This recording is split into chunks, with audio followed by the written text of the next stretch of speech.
আহ, এ তো খুবই দুঃখের কথা রাজ জ্যোতিষী, শুনে আমারও খুব খারাপ লাগছে। দেখছি দেখছি আমি যত তাড়াতাড়ি সম্ভব কিছু একটা ব্যবস্থা করার। আচ্ছা রাজজ্যোতিষী, আপনার আংটিটা কেমন দেখতে ছিল একটু বলবেন? হ্যাঁ গোপাল, ওটা ওটা সোনার ওপরে একটা বড় মতো পান্না ছিল। আমি হলফ করে বলতে পারি এই গোটা কৃষ্ণনগরে অমন পান্নার আংটি আর কোথাও দেখতে পাবে না তুমি।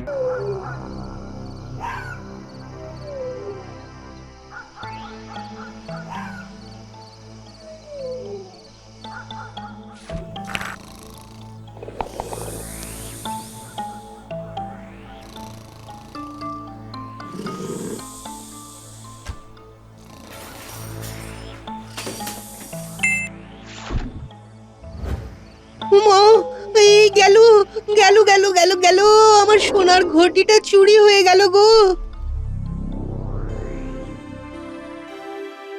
মহারাজ, আমার আপনাকে কিছু বলার আছে।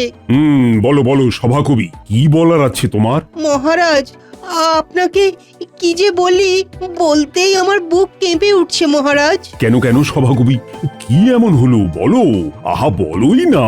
আপনি বললে বিশ্বাস করবেন কিনা জানি না, কালকে আমার বাড়িতে ভূত এসেছিল, আর সেই ভূতে আমার সোনার ঘটিটা চুরি করে নিয়ে পালিয়েছে মহারাজ। বলো কি সভাকবি, এ আবার কি কথা? আর ভূতে খামোখা তোমার ঘটি চুরি করতে যাবে কেন? আপনি বিশ্বাস করুন মহারাজ, আমি নিজের চোখে দেখেছি। অমন বড় বড় চোখ করে আমার দিকে তাকিয়ে ছুটে পালিয়ে গেল। উফ, বাবা বাবা, আমার ভাবলেই এখনো বুক কেঁপে কেঁপে উঠছে। কি জ্বালা, ভূতে সবাইকে ছেড়ে দিয়ে কেবল তোমার বাড়িতেই চুরি করতে গেল কেন বলো তো? তা আমি কি করে জানবো মহারাজ? ভূতের নিশ্চয়ই আমার সাথে আগের জন্মের কোনো শত্রুতা ছিল।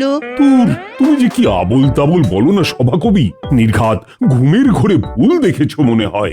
না মহারাজ, না, আমি নিজের চোখে দেখেছি। অমন মিশমিশে কালো ভূত দেখলে যে কেউ ঘুমিয়ে থাকলেও তার ঘুম ছুটে যাবে। হ্যাঁ, আচ্ছা আচ্ছা ঠিক আছে, আমায় কিছুদিন সময় দাও, আমি দেখছি এই ব্যাপারে আমি কি করতে পারি।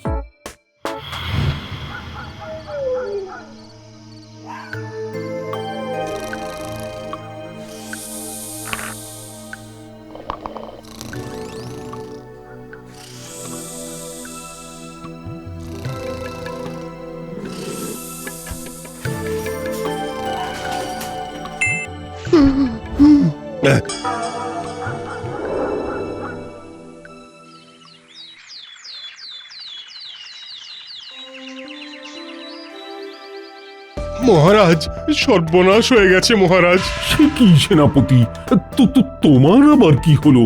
মহারাজ, ওই আগের দিন সভাকবির কথায় আমরা কেউ সেভাবে বিশ্বাস করিনি, কিন্তু কাল কাল আমার বাড়িতেও ভূতে চুরি করতে এসেছিল। আমি নিজের চোখে সে ভূত দেখেছি মহারাজ। দেখলেন তো মহারাজ, আগের দিন আপনারা কেউ আমার কথা বিশ্বাস করছিলেন না। এ তো ভারী মুশকিলে পড়া গেল দেখছি। এবার তো এই ব্যাপারটা নিয়ে আমায় রীতিমতো ভাবতে হচ্ছে।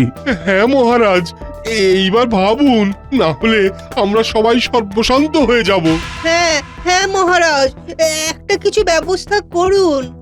বেশ বেশ ঠিক আছে, এখন তোমরা বাড়ি যাও, আমি দেখছি কি করা যায়। আচ্ছা গোপাল, এ কি গেরোয় পড়া গেল বলো দেখি? ভূতে আবার চুরি করবে কেন? তা সবাই যাই বলুক না কেন, আমার বিশ্বাস হয় না যে এটা ভূতের কাজ। তুমি কি বলো? হ্যাঁ মহারাজ, সে তো বোঝাই যাচ্ছে যে এ নির্ঘাত কোনো মানুষের কাজ। তবে সবাই একে ভূত বলে ভুল করছে কেন, সেটাই খুঁজে বার করতে হবে মহারাজ। সেটাই তো তোমায় খুঁজে বার করতে হবে গোপাল। মহারাজ, আপনি একদম চিন্তা করবেন না, আমি দেখছি কি করা যায়। তার আগে বরং আপনি এক কাজ করুন। শোনো শোনো শোনো, সবাই মন দিয়ে শোনো। মহারাজ কৃষ্ণচন্দ্র জানিয়েছেন, কয়েকদিন ধরে কৃষ্ণনগর গ্রামে একজন চোর রাতের বেলা ভূত সেজে চুরি করছে। যে তাকে ধরিয়ে দিতে পারবে সে 100 স্বর্ণমোহর পুরস্কার পাবে। শোনো শোনো শোনো।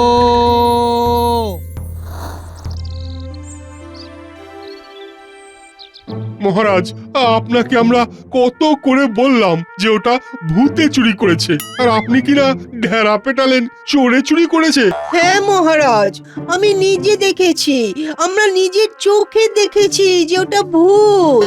সে কি ভয়ঙ্কর চেহারা বাবা! শোনো, চোর হোক বা ভূত, চুরি করলে সে তার শাস্তি পাবেই, আর তাকে ধরা আমার কর্তব্য। তাই আমাকে আমার কাজ করতে দাও, আর এর মধ্যে তোমরা আর বেশি নাক করিও না। আচ্ছা মহারাজ। আপনি যা বলবেন তাই হবে।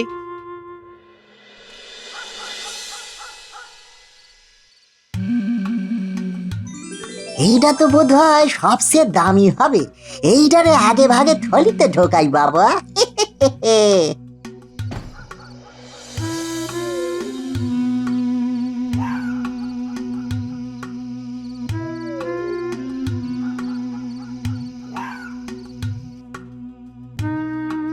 কিরে, এনেছিস? হ্যাঁ মন্ত্রী মশাই, এনেছি। এই যে মন্ত্রী মশাই, আমি কথা দিয়েছিলাম আপনাকে যে ঠিক পুষিয়ে দেব। এই নিন। আরে বাস, দারুণ জিনিস এনেছিস তো। এই, এটা কোত্থেকে পেলি রে?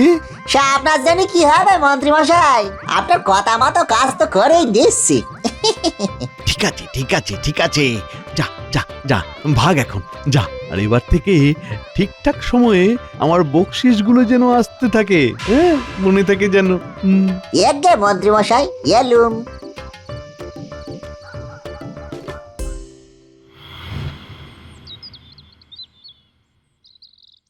মহারাজ মহারাজ, আমার সর্বনাশ হয়ে গেছে মহারাজ। কাল রাতে আমার বাড়িতেও ভূতে চুরি করতে এসেছিল। এটা কালকে খুব ক্লান্ত ছিল বলে আমার ঘুম ভাঙেনি, কিন্তু ভূতে আমার সর্বশান্ত করে দিয়ে চলে গেছে মহারাজ। সে কি, শেষমেশ তোমার বাড়িতেও ভূতে হানা দিল? আরে তাহলে আর বলছি কি মহারাজ, আরো কি জানেন, আমার সবচেয়ে প্রিয় আর দামি পান্নার আংটিটাও ভূতে চুরি করে নিয়ে গেছে। তার জন্য আমার ভীষণ মন খারাপ মহারাজ।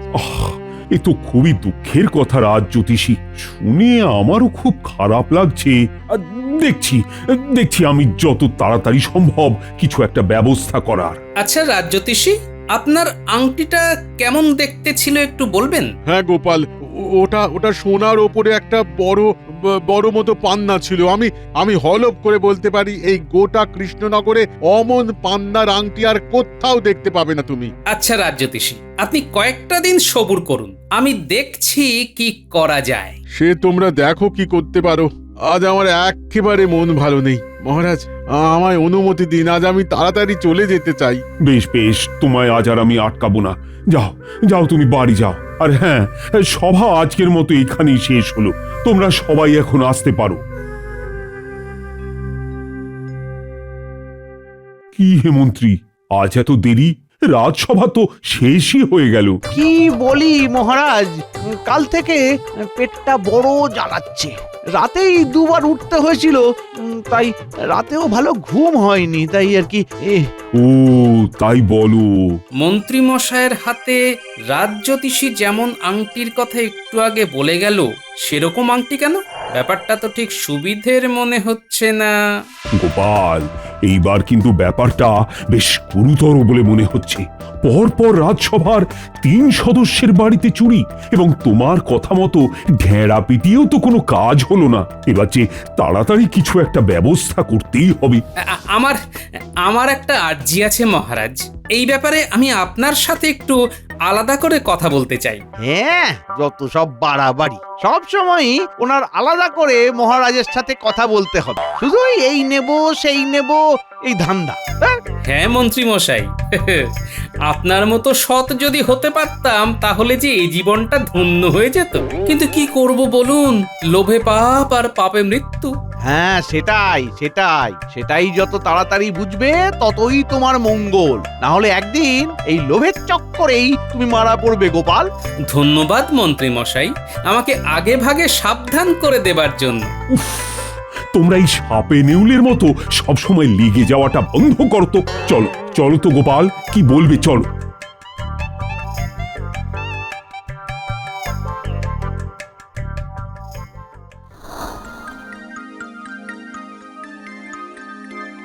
বুঝেছেন মহারাজ?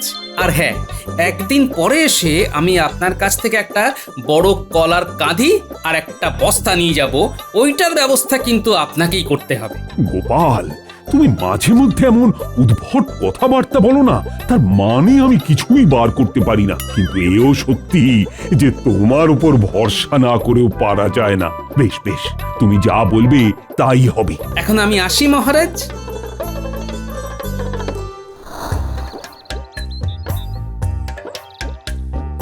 কই গো গিন্নি, কোথায় গেলে? তাড়াতাড়ি খাবার দাও, ভীষণ জোরে খিদে পেয়ে গেছে গো। পেটে খাবার না পড়লে বুদ্ধিতে আর শান দেওয়া যাবে না, বুঝলে? তা কি এমন রাজকার্য করছো গো যে বুদ্ধিতে শান দিতে হবে? হ্যাঁ? সেটাই তো খুঁজে বার করছি গিন্নি। আচ্ছা শোনো, আজ সন্ধেবেলা আমার একটা কাজে বেরোতে হবে, বুঝলে? এই বলো কি গো, তোমার কি কোনো ভয় ডর নেই নাকি? হ্যাঁ? কেন বলো তো গিন্নি? কেন তুমি জানো না এই গ্রামে কেমন ভূতের উপদ্রব হয়েছে? এই গোটা বাড়িতে আমাকে একা ফেলে রেখে তুমি রাত পর্যন্ত ঘুরে বেড়াবে? এই ভূতের রহস্যই উদ্ঘাটন করার দায়িত্ব মহারাজ আমার উপর দিয়েছেন গিন্নি। যে মহারাজ তোমাকে কিসের দায়িত্ব দিয়েছেন তা আমার জেনে কাজ নেই। হ্যাঁ, আমি মেয়ে মানুষ, একা এই ঘরে ভূতের ভয়ে থাকতে পারবো না। হ্যাঁ, তাই তোমার কোথাও যাওয়া হবে না, এটা আমি বলে দিলাম। হ্যাঁ, আচ্ছা বেশ বেশ, আমার যা কাজ আমি সকালবেলা মিটিয়ে নেব। চলো চলো, এবার খেতে দাও তো।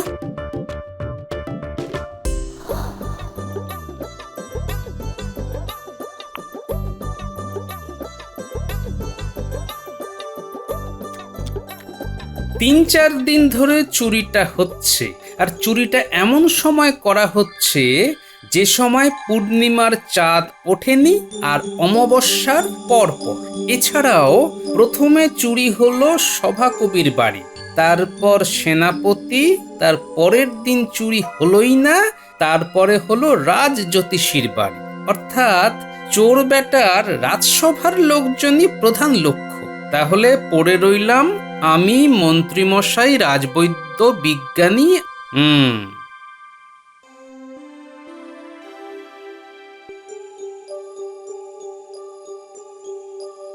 দিন মহারাজ, সব তৈরি আছে তো? এই যে তুমি যেমন বলেছিলে তেমনি কলার কাঁধি কাটিয়ে রেখেছি। আর এই নাও একটা বস্তা।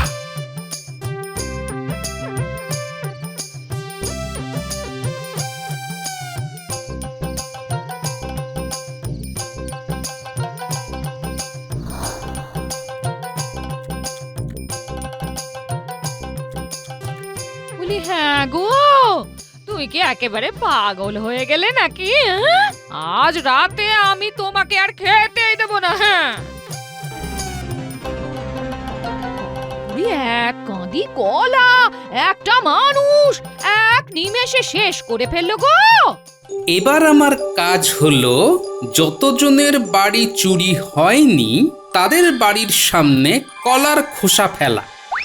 আগে আমার বাড়ির সামনে ফেলি, এই দরজার সামনে ফেলে দিই, ব্যাস।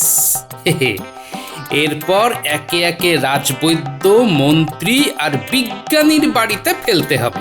চলো গোপাল, সারা রাত ধরে এখন কলার খোসা ফেলো। ভূত বেটা মাঝ রাতে চুরি করতে বেরোবে, ঠিক সময় ফাঁদ পেতে রেখেছি।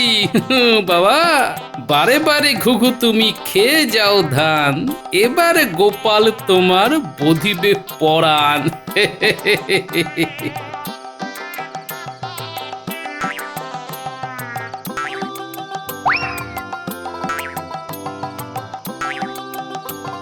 সব শেষে মন্ত্রী মশাইয়ের ঘরের দোরগোড়ায় ফেলে আমার ছুটি।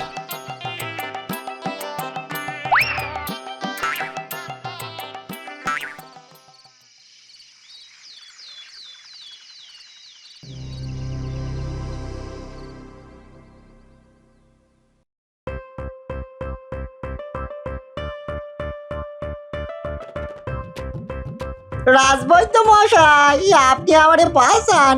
কেন রে, তোর আবার কি হলো? আসলে কাল রাতের বেলা সিঁড়ি থেকে পড়ে গিয়ে কোমরে ভীষণ চোট পেয়েছি। উড়ি বাড়ি। তুই তো থাকিস কুঁড়ে ঘরে, সিঁড়ি কোথা থেকে পেলি? মানে মানে হয়েছে কি আমি আমার পিসির বাড়ি গেছিলাম তো কাল রাতে, তা পিসির বাড়িতে সিঁড়ি আছে, সেইখান থেকে পাটা পকাত করে পিছলে করে পড়ে গেছি গো, উড়ি বাবা রে। তা কই দেখি কোথায় লেগেছে দেখি। তুই বেটা এখানে? হ্যাঁ, তোকে আমি কাল থেকে খুঁজছি। মানে মন্ত্রী মশাই। মন্ত্রী মশাই, আপনি এখানে? আর বলো না রাজবৈদ্য, কাল গিন্নি ঘুমের ঘোরে লাথি মেরে বিছানা থেকে ফেলে দিয়েছে। কোমরে ভীষণ ব্যথা, ঠিক মতো চলতে পারছি না, একটা ওষুধ দাও না। একই দিনে দুজনের একসাথে কোমরে লাগলো। এতে এতে অবাক হওয়ার কি আছে? আর একটা চোট ছেঁচড়ের সাথে তুমি আমাকে তুলনা করছো? তোমার কি মনে হয় আমি মিথ্যে কথা বলছি? না না না, আমি তা বলিনি। তাহলে তুমি কি বলছো? এক্ষুনি আমাকে ওষুধ দাও।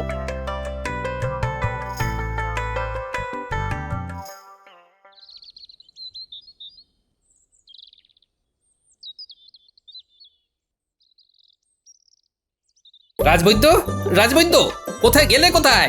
এসো গোপাল, এসো এসো। তা তোমারও কি কোমরে ব্যথা? কেন বলুন তো, আমি তো বলিনি। আসলে আজ সকাল থেকে যতজনই আসছে সবারই কোমরে ব্যথা, তো তাই ভাবলাম তোমারও হয়তো। তার মানে যদিও আমি আপনার কাছে সেই খবরের খোঁজেই এসেছি। আচ্ছা, আজ সকালে আপনার কাছে কেউ কোমরের ব্যথা বা কোমর ভাঙা এই রকম জাতীয় কোনো রোগ নিয়ে এসেছে? একজন নয় গোপাল, দুজন। তোমায় তাহলে বলছি কি, মানে? আসলে গোপাল, সকালে কেলে পচা আর মন্ত্রী দুজনেই কোমরের ব্যথা নিয়ে এসেছিল। কি বললেন? মন্ত্রী? আচ্ছা, বুঝে গেছি। অনেক ধন্যবাদ রাজবৈদ্য। কি বললে? কিছুই তো বুঝলাম না। রাজসভায় আসুন, সব বুঝে যাবেন। এখন আমি চললাম।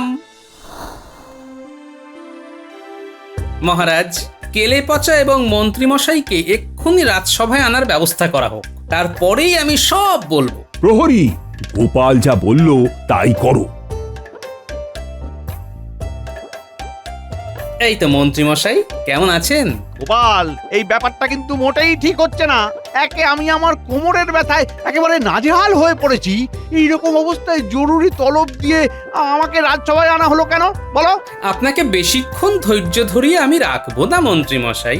তার আগে একটা কথা বলুন তো মন্ত্রীমশাই, আপনার কোমরে লাগলো কি করে? ন্যাকামি করার জায়গা পাও না নাকি?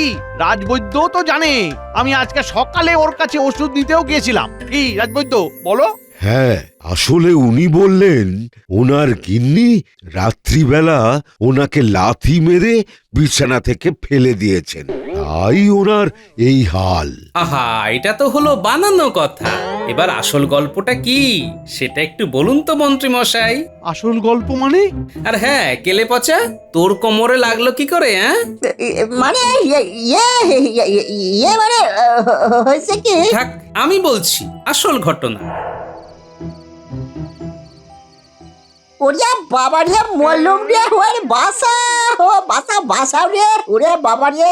এ তো গেল কেলে পচার কথা। এবার মন্ত্রীমশাইয়ের কথা বলি। মহারাজ, আমি মন্ত্রীমশাইয়ের বাড়ির দোরগোড়ায় কলার খোসা ফেলে একটু এগিয়েছি, দেখি মন্ত্রীমশাই সদর দরজা খুললেন। এত রাত হয়ে গেল, এখনো আসার নাম নেই। হ্যাঁ, একদিন একটা ভালো পান্নার আংটি দিয়ে ভেবেছে আমাকে বশ করে নিয়েছে। দাঁড়া দাঁড়া, আজকে ওর ব্যবস্থা করছি।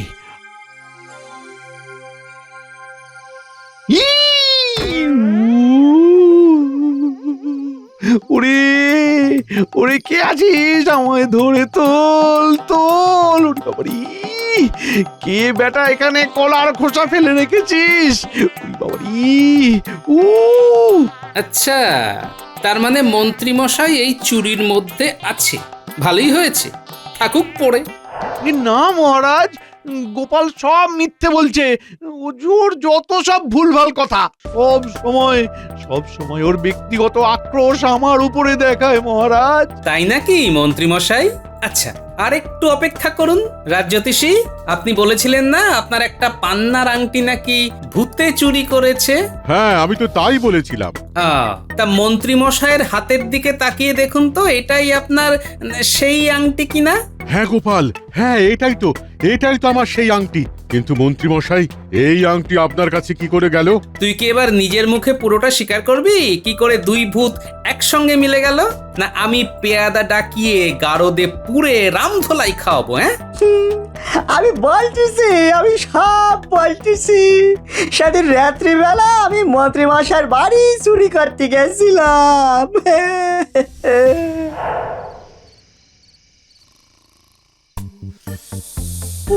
বাবা, ওরে বাবারি, কাল গিন্নির কথা শুনলেই ভালো হতো। অতটা পোলাও খাওয়াটাই কাল হয়েছে আমার। যাই যাই, এই বেলা চুপি চুপি কাজ ছেড়ে আসি, নইলে গিন্নি জানতে পারলে আমার খবর আছে। উড়ি, এই কে রে বেটা? হ্যাঁ, তুই কে? কই দেখি কে? ও ও, ই আসলে সেই ভূত যার ভয়ে গোটা গ্রাম আড়ষ্ট হয়ে আছে। দাঁড়া, তোর ব্যবস্থা আমি করছি। দাঁড়া, তোকে মহারাজের কাছে ধরিয়ে ভালোই পুরস্কারটা বাগাবো। দাঁড়া। না মন্ত্রী মশাই, আমারই ছেড়ে দিন। হ্যাঁ, তোকে ছেড়ে দেবো বলেই তো এত ঘটা করে তোকে ধরলাম, তাই না? আর তাছাড়াও তোকে ছেড়ে দিয়ে আমার লাভ কি? লাভ আমার? আচ্ছা মন্ত্রী মশাই, আমি কথা দিচ্ছি আপনার বাড়িতে চুরি করবো না, আর চুরি করে যা পাবো তার অর্ধেক আপনারে দিয়ে দেবো। এবারের মতো আমার ছেড়ে দিন মন্ত্রী মশাই। যা বললি সত্যি? আপনি আমারে ধরিয়ে দিয়ে যা পুরস্কার পাবেন তার দ্বিগুণ আমি আপনারে দিতে পারি। তাই?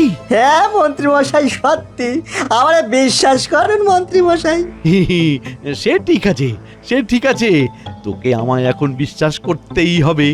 একটা জিনিস মনে রাখিস, তোর বাড়ি কিন্তু আমি চিনি, তাই বেগরবাই করলেই তোর বাড়ির সব কটাকে গারদে পুরবো। ঠিক আছে মন্ত্রী মশাই, তাই হবে। বেশ, ঠিক আছে, যা এখন যা। আর হ্যাঁ, ভুল করেও যেন আমার বাড়ির দিকে হাত না বাড়াস, মনে থাকে যেন। হ্যাঁ, মনে থাকবে? এবার নিশ্চয়ই আপনারা সমস্তটা বুঝলেন। আমি যাতে চোর ধরতে পারি তার জন্য রাজসভায় যাদের বাড়িতে চুরি হয়নি তাদের বাড়ির সামনে কলার খোসা ছড়িয়ে দিয়ে এসেছিলাম। ভেবেছিলাম তাতে চোর ধরা পড়বে। এদিকে মন্ত্রী মশাইয়ের হাতের আংটি দেখে আমার আগেই সন্দেহ হয়েছিল, কিন্তু মন্ত্রী আর ভূত এই সূত্রটা ঠিক মিলছিল না। এখানে তো দেখলাম এক ঢিলেই দুই পাখি মারা হয়ে গেল। চোরও ধরা পড়লো, আর চোরের উপর বাটপারি করা বাটপারও ধরা পড়লো।